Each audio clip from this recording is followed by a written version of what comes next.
Value থাকবে না, মূল্য থাকবে না।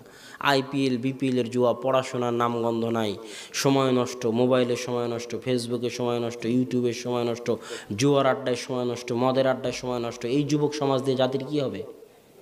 বলেন কি হবে জাতির? এরা তো জাতির বোঝা, এদেরকে তুলে ডাস্টবিনে ফেলে দিতে হবে।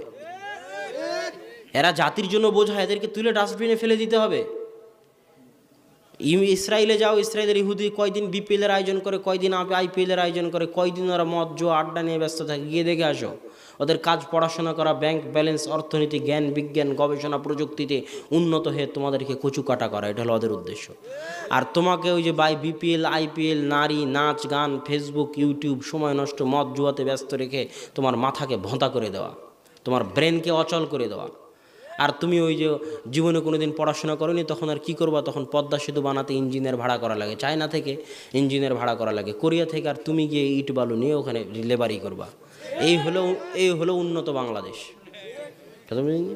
বলছে কি গার্মেন্টস নাকি উন্নত, ওখানে মেয়েরা কাজ করে তাই উন্নত হয়ে গেছে দেশ, মানুষ গিয়ে কাজ করে তাই উন্নত হয়ে গেছে। আরে আমেরিকা ইউরোপ যারা পারমাণবিক বম বানাতে পারে, ওরা প্যান্ট শার্ট বানাতে পারে না? পারে না? পারে না? তাহলে তুমি কখন দর্জি খলিফা হয়ে তুমি উন্নত হয়ে গেলা? অসম্ভব।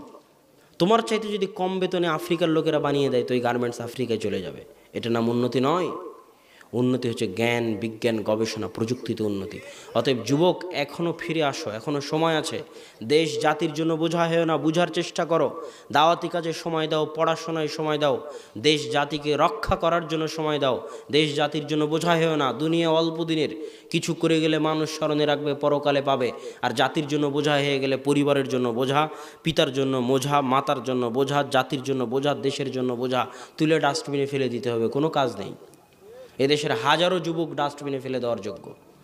অতএব যুবক, তুমি নিজেকে কাজে লাগানোর করে গড়ে তোলো, পড়াশোনায় সময় দাও, জ্ঞান অর্জনের সময় দাও। স্কুল কলেজ যেখানে থাকো, বিশ্ববিদ্যালয়ে থাকো, যে শাখায় থাকো, সালাত সিয়াম ইসলাম আদায়ের মাধ্যমে জ্ঞান বিজ্ঞান অর্জনের দিকে সময় দাও। সময় নষ্ট করিও না। আল্লাহ আমাদের যুবক সমাজকে হেফাজত করার তৌফিক দান করুক, আল্লাহুম্মা আমিন।